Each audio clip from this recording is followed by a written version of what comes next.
basket. First flight is just going down. If your intention is to kill civilians, how would you define an atrocity?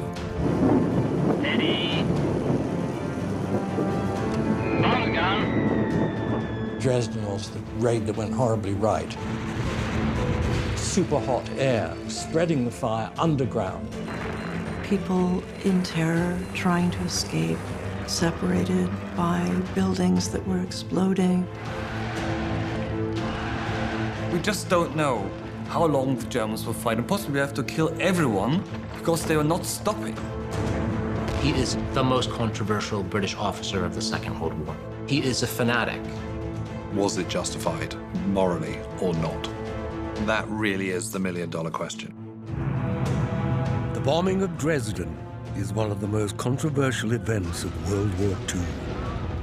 Now, rare footage from around the world, expertly restored in full color, tells the story as you've never seen it before.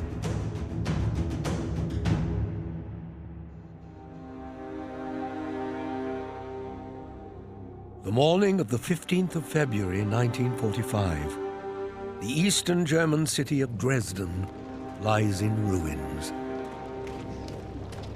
Further evidence of the Allies' total dominance of the skies. But within days, the Dresden story is turned on its head. A hidden source inside Germany feeds shocking pictures to the press.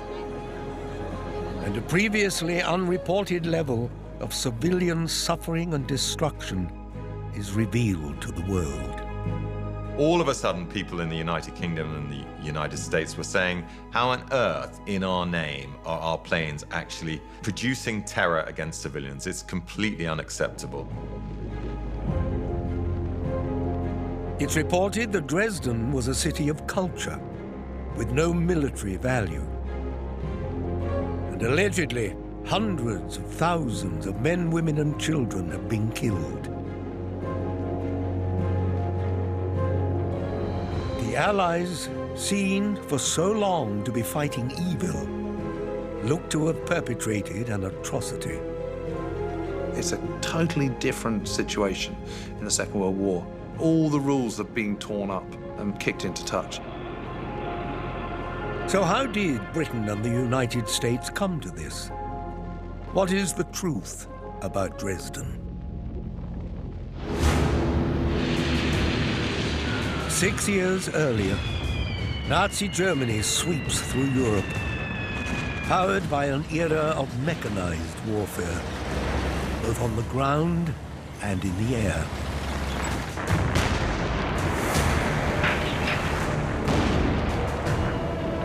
The French, Belgians, and Dutch are overwhelmed, and the British Expeditionary Force is chased off the beaches of Dunkirk. By the summer of 1940, Britain stands alone and under attack by the Luftwaffe. But Britain's new Prime Minister refuses to surrender. You ask what is our policy? I will say it is to wage war by sea, land, and air with all our might. To wage war against a monstrous tyranny, that is our policy. To try and win favor with the British public, Hitler tells the Luftwaffe not to attack central London. But that August, a sortie mistakenly hits Oxford Street.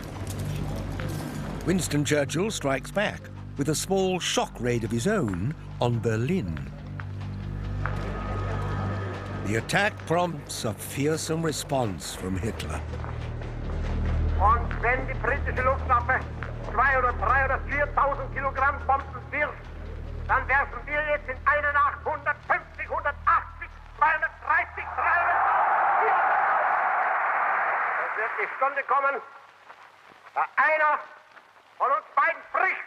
Und das wird nicht das nationalsozialistische Deutschland sein.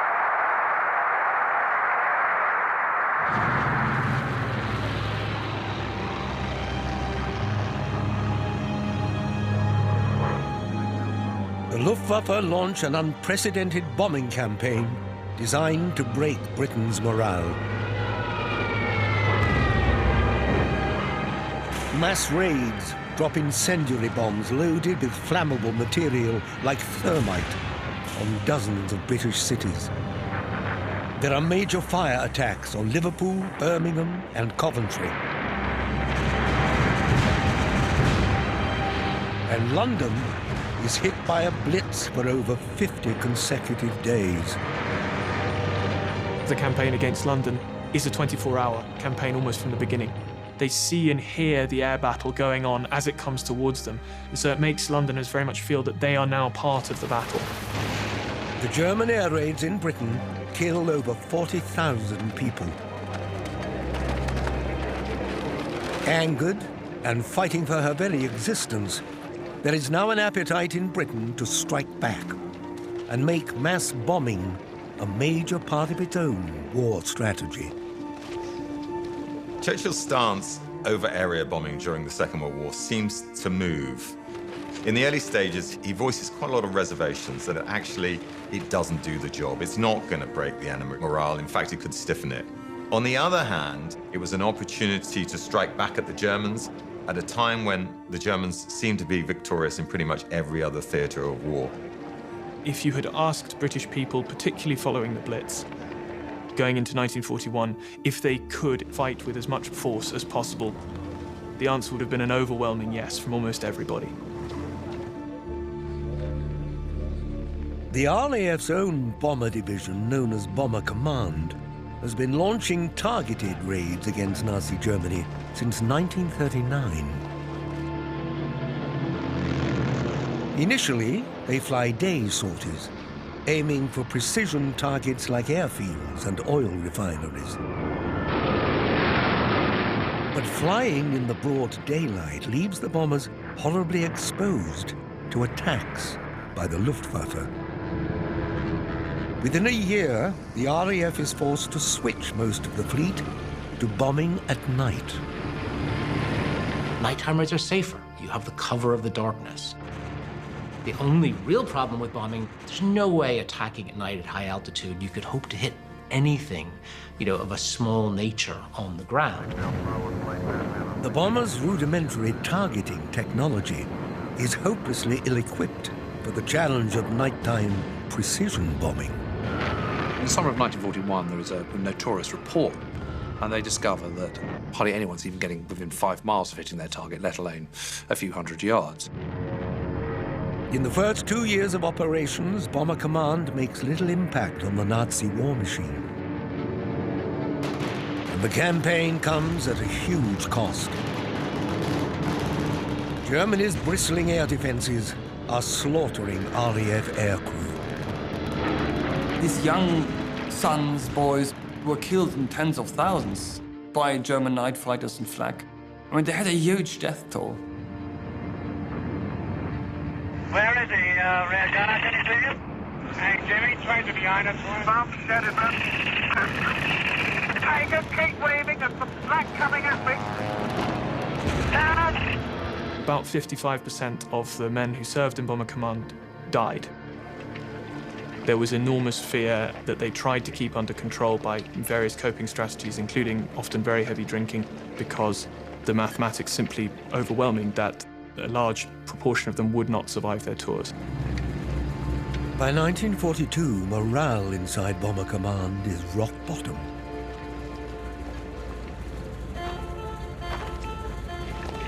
That February, a new commander-in-chief is appointed, with a remit to turn things round. His name is Arthur Harris. He soon becomes known as Bomber Harris. He was stubborn, opinionated, to the point of rudeness, believed passionately in air power. He was an attack dog, basically, hired by the British government to do what they felt was now a key job. If you individually succeed, you will have delivered the most devastating blow against the very vitals of the enemy. Let him have it right on the chin. He is a fanatic. He is someone who, once he gets an idea in his head, finds it impossible to change it. On the other hand, he would have been brilliant to serve under. He looked after his men extraordinarily well, provided them with the best equipment possible, and gave them as much support as possible. Arthur Harris spearheads an entirely new approach at Bomber Command. Night raids that no longer rely on precision targeting. Harris targets entire German cities. What they can do is hit a city-sized target. You don't have to be accurate. You have to hit something the size of Hamburg, one of the biggest cities in Germany. It really comes to a cold calculation of war. Arthur Harris is adamant that in his hands, city bombing can force Germany to surrender.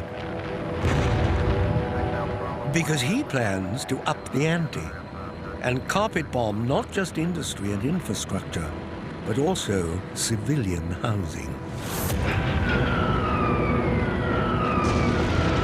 Harris believes the new approach, coldly titled worker dehousing, will deprive the Nazis of the manpower they need for their war economy and cripple German manufacturing.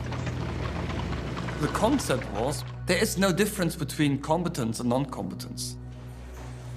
Because the civilians, by their sheer existence, they producing something and they have a value for the war. No civilized country, like Germany, can wage a war without its cities. If we destroy their cities, if we burn down their cities, then we have won. There are a lot of people who say that bombing can never win a war. Well, my answer to that is that it has never been tried yet. Germany will make a most interesting initial experiment, and we shall see. Harris has a potent new weapon to execute his strategy. The RAF's rapidly expanding fleet of heavy bombers. The famous bomber, the Lancaster, one of the most famous bombers of the Second World War, is a brilliant nighttime bomber. It can fly high, it's a very stable platform, and it can carry a heavy bombing load. There was no way Britain could fight a land war against Germany. We didn't have the manpower. What it did have were resources, technology, and a huge pool of volunteers to call on for building a large air force. The heavy Lancaster bombers are also developing new technology like ground scanning radar and radio navigation. Harris trains and organizes his new fleet.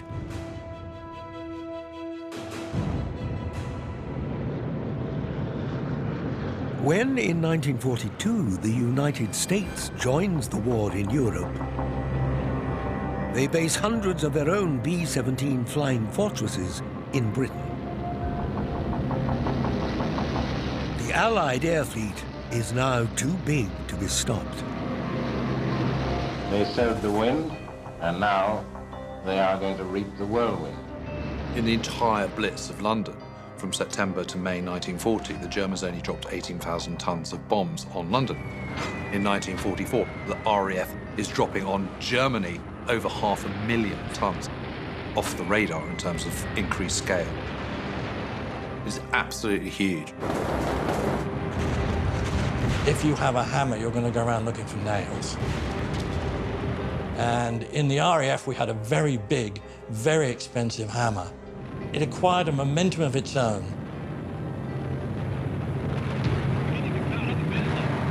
On the 24th of July, 1943, Hamburg, Germany's second largest city, is hit in a joint Allied raid called Operation Gomorrah.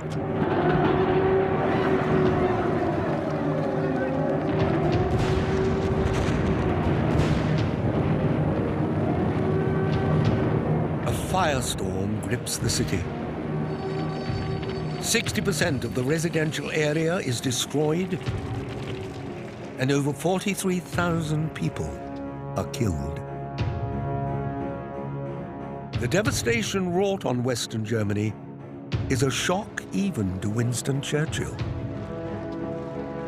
Churchill, he was shown film of a Ruhr city being bombed, and he almost wept and said, "Are we beasts to be doing this?" So one has this strange duality in Churchill running the war, and this actually proved to be the case with the bombing campaign too. That year, with the Allied bombing campaign escalating, Nazi propaganda chief Joseph Goebbels calls on every German civilian to join the war effort in what he calls total war.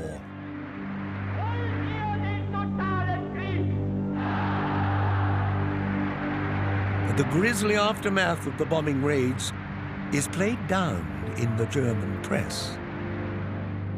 The Allies monitor and sanitize their news reports as well. The public are told the city bombing campaign is focused on military targets. One of the greatest serial stories of the war, the battering of Hamburg. The cargoes of our bombers shattered military objectives in the city and started hundreds of fires. The general population seems happy enough with the policy. The British people had been attacked in their cities from 1940 onwards. Something the Germans almost deserve it. Harris's bombing campaign is relentless. As the German war machine begins to falter, dozens of her industrial cities, including Karlsruhe, Bremen, and Stuttgart, are smashed by Allied raids. We propose to entirely emasculate every enemy center of war production if necessary. We are well on the way now to that end. War is a race, and the prize is victory. But whilst the destructive city raids drain the Nazis' resources, still they refuse to surrender. That level of destruction usually does the trick, but it doesn't in the Nazi state. Because of that iron grip of the Nazis, because of this black and white worldview that Hitler has of either the Thousand-Year Reich or Armageddon.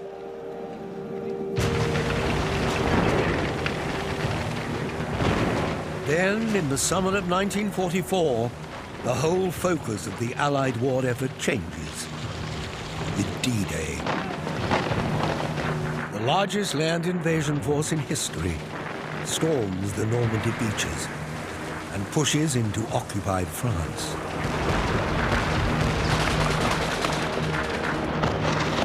Harris's deputy dismisses the operation as an unnecessary boating expedition. But to most observers, it's now the surest route to victory. Many senior Allied generals want Bomber Command to stop the city attacks and support the ground war. They know the Lancaster's accurate new targeting technology is now more than capable of hitting precision military targets. Harris viewed this as a complete waste of time and effort. And same goes for repeated American requests for Bomber Command to try and hit targets like oil fields, oil refineries, factories. His bombers have helped drive Germany out of the war and provided this role, so he continues wanting to devastate the cities. So Harris, the right man for the job, but perhaps a bit of a liability in some ways in terms of his refusal to contemplate how his force could be better used. Despite Harris's reluctance, Churchill tells him to comply. His Lancaster bombers are pressed into service as transportation. And a new city bombing campaign against Berlin, called Operation Thunderclap, is shelved. It looks like area bombing has had its day.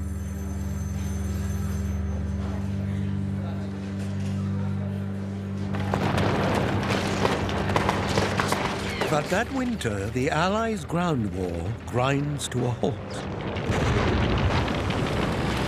Hitler launches a surprise counteroffensive in the Ardennes at the Battle of the Bulge. 90,000 American troops are killed. And the British Army is a spent force.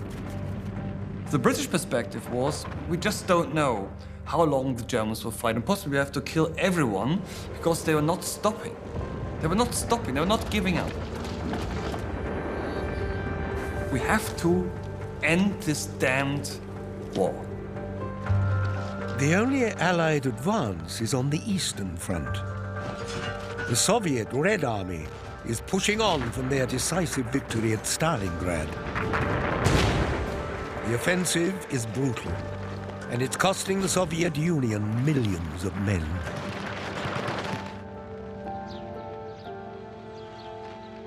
That February, the Soviet leader Joseph Stalin asks President Franklin Roosevelt and Churchill to Yalta in Crimea for urgent talks.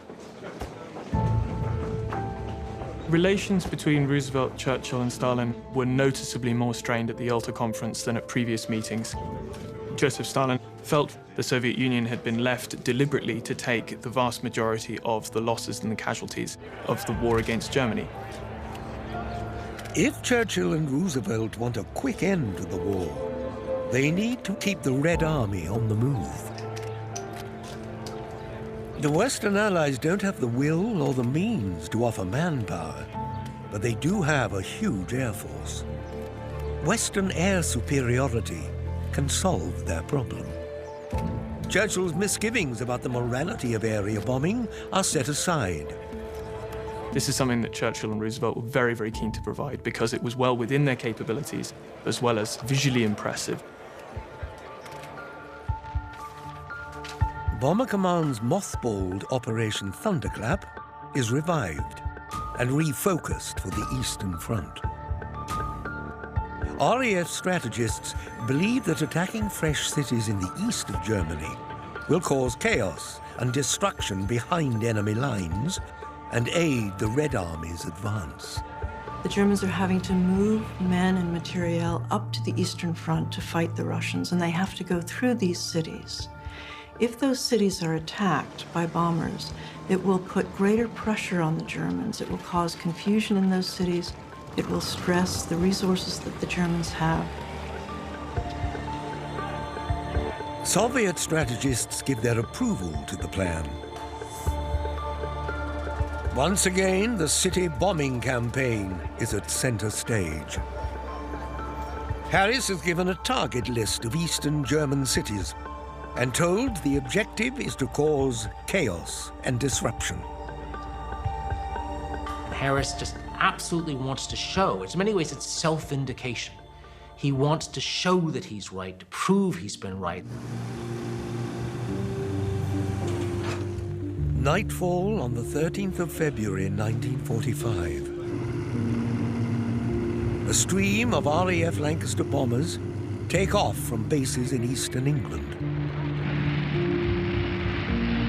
They make their way across the Channel, into liberated France, through Belgium, and down into Nazi Germany. By now, they are on enemy radar. The bomber formation tries to throw the Germans off the scent. The British come up with quite ingenious inventions to try and confuse German defenses. One of the most famous is window, which is to drop a huge amount of chaff, just strips of aluminum that they would drop into the air like aluminum foil, and they'd fill the air with aluminum foil, and the radar would go haywire. Which meant that the Germans essentially saw nothing but a kind of curtain behind which they could not see until the bombers emerged from it.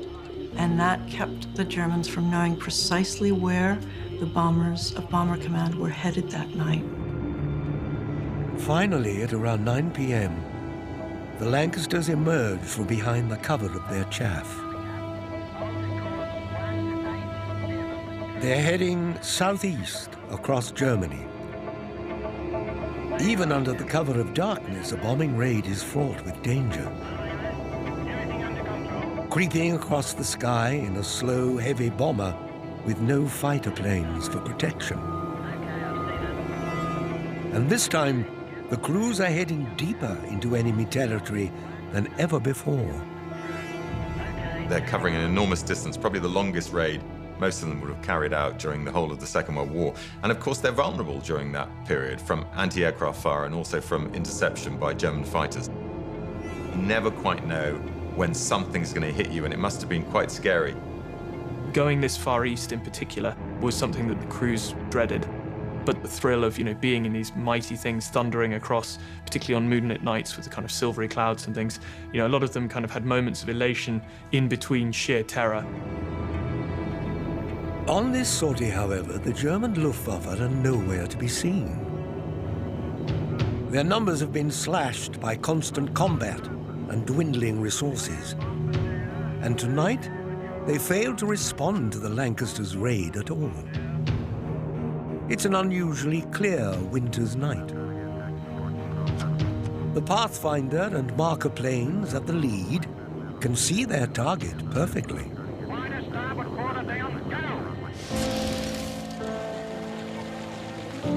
It's the eastern German city of Dresden. The unsuspecting inhabitants below are just finishing a day of carnival celebrations. Dresdeners told themselves nobody will want to bomb the city because it's so beautiful. Sadly, they were wrong. Dresden is the capital of Saxony and one of Germany's most historic and cultural cities, layered with centuries-old architecture. It was called the Florence of the Elbe. It was a city that many Westerners loved to visit during the interwar years. It had exquisite architecture, lots of art. And so it was a city that was very deeply appreciated by the cultured classes, the educated classes. It's not just a cultural center. It played a role in the Third Reich economy, administration, in the world of Nazi Germany. There were Jews hunting down, killed, the whole dark sides of Nazi Germany. The city has been virtually untouched by bombing. It has become a place of safe harbor for refugees from other war-torn German territories. And by now, the inhabitants of Dresden are sure the city is protected by a special status. People told themselves all kinds of stories. They felt that their city, preserved as it was with its beautiful palaces, would somehow be a possibility for being the Allied capital after the war. And there was a funny story of circulating saying that Dresden will not be attacked because Churchill's aunt is living there. Who this aunt was supposed to be, I do not know. The local Nazi leader in Dresden is so complacent, he makes no preparations for an air attack. Apart from the one deep concrete bunker he has constructed for himself, there are very few bomb shelters in the city. So the whole city was, in the end, not prepared for an air attack. Nobody expected Dresden to be attacked. Okay, chaps. Only 30 miles to go. But for RAF Bomber Command, the reality of Dresden is very different. Germany's 7th largest city is also important to their war economy. Harris has only spared the city because until now, the Lancasters' fuel tanks weren't large enough to reach it. Allied intelligence was aware of significant military production within Dresden itself. There were factories making machine guns, rifles. There's a factory making tank landing ships. Dresden is a major rail hub. From Dresden, troops are being sent to the Eastern Front. They're being sent down to Verona to the Italian front as well. It is not the fault of RAF Bomber Command that air raid shelters have been given such scant regard. At 10 p.m., RAF Pathfinder planes swoop down on the city. They face almost no anti-aircraft fire. The Nazi High Command has moved all the guns to the front line in the east. The scene is set for a perfect storm. The Pathfinders drop their marker flares uncontested and with unerring accuracy. The target they've been given by Harris and Bomber Command is the central stadium, right next to the marketplace, the heart of residential Dresden. Why isn't it the railway? It's absolutely the glue that is keeping the German war effort together. The markers go on the Altstadt, the old town. Dresden was not a military target for the British, this is quite clear. Of course, Dresden had war industry factories, but these were more on the outskirts. But this was not the aim of the British bombers. The aiming point of the British bombers was the marketplace, the Altmarkt. Whilst we were preparing some scrambled eggs, we heard the warning, which was this time the real thing. And it was right above the city. Okay, boys, okay. Left, left. Under normal conditions, the bombers would avoid anti-aircraft fire and drop their payloads far away from the target area. Will you put the revs up, please? But tonight, it's like a training maneuver. Hello, Bombardier. Okay when you are. Bomb doors open. Bomb doors open, Bombardier. Steady. Steady. On the gun. 244 Lancasters drop all their bombs in the space of just 15 minutes. The sound of the falling bombs came closer and closer, and I thought, well, when will the next come, and will it fall onto our house? It was a fright which shook the knees, and the teeth were shattering, and one was numb.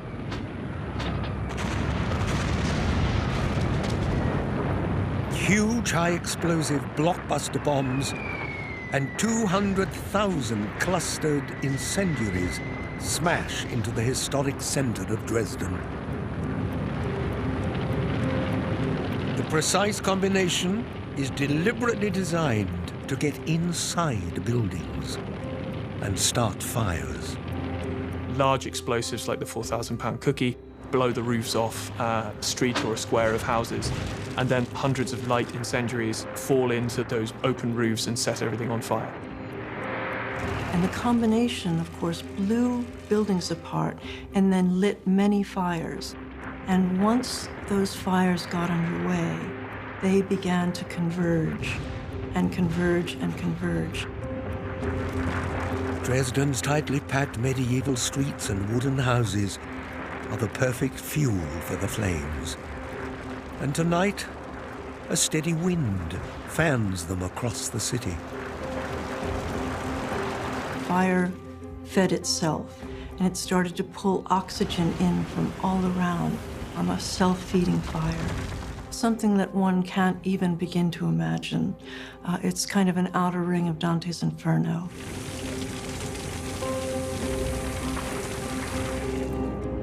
And just a few hours later, a second huge wave of over 500 bombers arrives. A coldly calculated tactic Harris has picked up from the Luftwaffe. This second raid was deliberately timed to give the firefighters on the ground enough time to get out there and try and put out the fires. And then another enormous quantity of bombs rains down. And the second raid started. It was more frightening because we were outside. My sister was hysterical. I had to calm her down. By now, the rare conditions have come together to form an unstoppable, high-speed inferno known as a firestorm. It effectively creates a tornado on the ground. Superheated air that automatically sucks at very high speed air in from the surrounding area and creates very high winds, strong enough to lift people, uproot trees, move vehicles, and suck them all into the flames. The destruction of the city is much, much more effective. As day breaks, the Americans arrive. Their bombers are heading for Dresden's military marshalling yards and industry. The American Air Forces liked to state that they only engaged in precision attacks. But when they bombed Dresden, of course, the city was covered in a great rolling cloud of smoke from the previous night's raids. So essentially they engaged in another area attack. One bomb group actually completely misidentified the target and bombed Prague instead of Dresden. When the Lancaster bombers land back in Britain, RAF Bomber Command is astounded by the effectiveness of the mission. They've lost just 6 planes from a sortie of 800. The next day, the Allied press trumpet the success of the raid. Bomber Command was using the techniques that it used at Dresden routinely, and it just so happened that everything at Dresden went perfectly. It just ran like clockwork.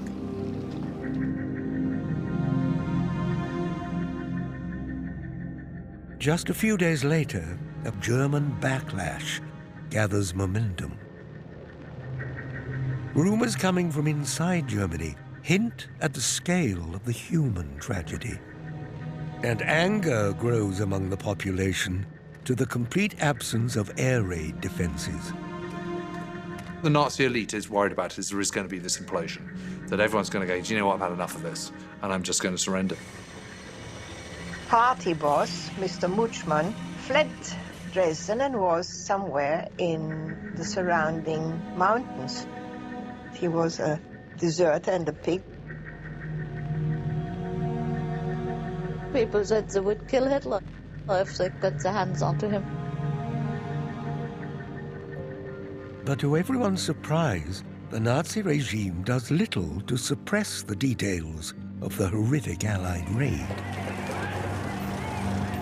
With the enemy now at the gates, the Nazis' propaganda chief Joseph Goebbels takes a bold new tack and spins the bad news.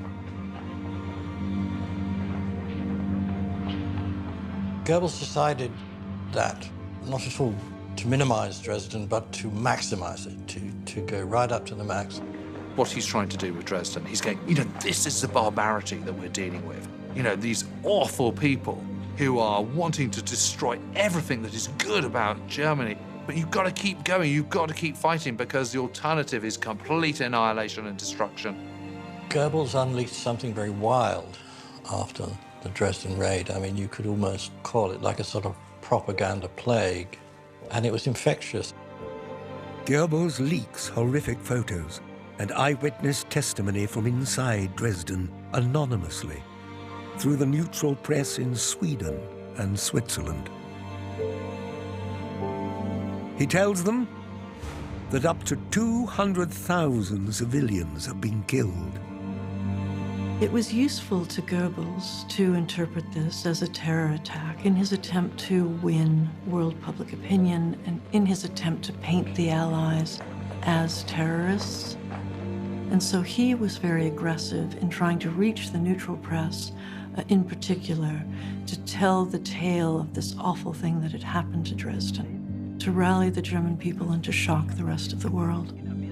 It would have been very easy to have gotten shocking pictures of deaths of non-combatants at Dresden. I think for a propaganda minister, that would have been easy work. Many of the inhabitants believed the city was immune from bombing and didn't take the air raid sirens seriously at first. The eyewitness reports and pictures reveal the merciless hell of the Dresden firestorm. The story of Dresden transforms from Nazi failure into Allied cruelty. The scene would have been one of complete havoc. People in terror, trying to escape, trying to keep track of their children or their loved ones, people calling out for one another, people being separated by buildings that were exploding, the terrible winds that children wouldn't have been able to stand up in. I can't even imagine what it would have been like, especially as a mother with a young child, trying to keep a child safe in this kind of environment. I ran through the burning streets in my face, and hair was singed. There were some awful scenes. A number of people died when they passed an open entrance. The suction was such that they couldn't fight it and were dragged into the burning building. Those who could ran to the park or into the reservoir, but they were boiled alive or blasted by the second wave of bombers. Some took refuge in the old interconnected cellars under their homes, as they'd been told to. But they were cooked alive by the heat.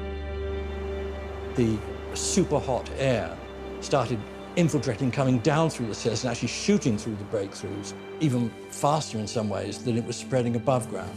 So there really was no escape, and this is the true horror of the Dresden firestorm. Bodies are being melted. Enormous numbers of casualties on the ground actually lost their lives as a result of suffocation or poisoning rather than they were actually burnt to death. There was really no escape except to run, but then where? People tried to tramp through melting streets and found their shoes stripped off their feet, and they could no longer move and died where they stood. Whether you survive was simply a matter of luck. 2 days later, Dresden is still burning. It takes a recovery team 7 hours to get into the city's one main air raid shelter. Once inside, they find nothing but green-brown liquid and bones. All 1,000 people inside have simply melted. Well, it was horrendous, quite honestly. My father was found only identified by his teeth. There were a lot of German soldiers who were on the stations in the Altstadt, and people really got killed. Bodies and bodies hanging, heads down and legs down. Bombing the city centers, and by this causing chaos, we have to focus it was about killing civilians. Kill as many civilians as possible, and the more civilians you kill, the bigger the chaos will be, the greater will be the effect on ending, shortening the war. But of course it was not worth it. We have no evidence whatsoever that it achieved any effect. The main streets were again serviceable after a couple of days. And even the factories were not destroyed. The factories, the airfields, all things you could use for military purposes were not destroyed. News of the indiscriminate targeting of civilians in Dresden soon reaches Allied journalists. A young American reporter sneaks the phrase terror bombing past the censors, and it's published all over the United States. The story shocks a previously insulated public. It just sounds different from what we've heard before, exploiting refugees in a crowded city, and the reporters picked up on that. There was a media storm produced in the Western press. This was the point at which questions were beginning to be asked in the British Parliament, and you very much got the British government on the back foot now. Goebbels' master plan starts to play out. A catastrophic failure of the German air defense evolves into a moral crisis for the Allies. And when he seeded the story in the neutral press, Goebbels lied. He exaggerated the death toll, taking the true figure from the Dresden police report and adding a 0. The real death toll is 25,000. Goebbels produced this huge figure for Dresden that's one of the most successful pieces of fake news in the history of fake news. So it's not the numbers which were announced by Goebbels, so in the 200,000s. The town of Dresden, a couple of years ago, set up an academic committee who should definitely clear how many people were killed in Dresden. And their maximum estimate is 25,000. It's a huge number, but it's not 10 times that number. And when you go to concentration camps and you see the monstrous way in which the Nazis behaved and what they did to others, the idea that they've got the nerve to challenge what the Allies were doing on something like Dresden is absolutely outrageous. The Allies take the bait nonetheless and turn on each other. The United States blamed the British for the indiscriminate bombing at Dresden. The Americans worked very hard to distinguish themselves and claim that they were not doing area bombing. They didn't want to be tarred with the same brush as Bomber Command. With the U.S. Air Force denying responsibility, the actions of RAF Bomber Command come under scrutiny. And Winston Churchill fears he might be held responsible. By now, the Prime Minister has no need for the bombing campaign. The Western Front is moving again, and the Soviets are deep inside Nazi Germany. So, that March, he starts to distance himself from the policy of city bombing. He's always been slightly torn over the bombing of cities, the area bombing. He's flip-flopped really between the two, and I think the storm of protest that there was after Dresden has actually made him pretty guilty about the whole thing. He began to worry about how his own actions might be judged by historians. And at this point, he basically changed course and sent a minute saying that we really shouldn't engage in this kind of activity anymore, and we should avoid anything that even remotely looks like terroristic bombing. As Churchill distances himself from area bombing, the blame for the Dresden attack shifts to Bomber Command's ruthless leader, Arthur Harris. Now, clearly, Harris was willing to carry out the campaign. That was his job. But increasing attention focused on Harris as the person who had envisioned the raid, but in fact, Churchill himself had been critical in spurring the Dresden raid. Harris is fairly incensed by it and famously expresses the opinion that Dresden is not worth the bones of one British grenadier. After Dresden, the reputation of Bomber Command and Arthur Harris lies in tatters. Harris, after the war, becomes somebody that no one wants to embrace. He's not a hero. In many ways, the single largest part of the British war effort, Bomber Command, becomes someone that no one wants to be associated with. The final snub for Bomber Command from Churchill is that in his VE speech, he mentions just about every branch of the armed service and what they've done and where they've served, apart from one, and that is Bomber Command. It takes 67 years for the 55,000 men who served and died in RAF Bomber Command to finally get a memorial in London, alongside the other British armed forces. And the morality of the area bombing of Dresden is a difficult question, debated to this very day. We have to balance our great sympathy for the German civilians who were caught there and destroyed with the knowledge that hundreds of thousands of people will be killed by Germans in the coming months. So Dresden is a legitimate target, and also Germany is resisting. It's an odd thing. It's almost like the victory of the Allies in the Second World War was so complete that the Germans have become victims. It's of course hard for a democracy who fights against Hitler. It's a bit like definitely good against evil, but there was no limit. And the more civilians we kill, the better it is. Nobody who said, stop, we can't do that. And there's a point at which you have to look at yourself and say, what have I become in doing this? And I think this is where Dresden is relevant. It's a warning.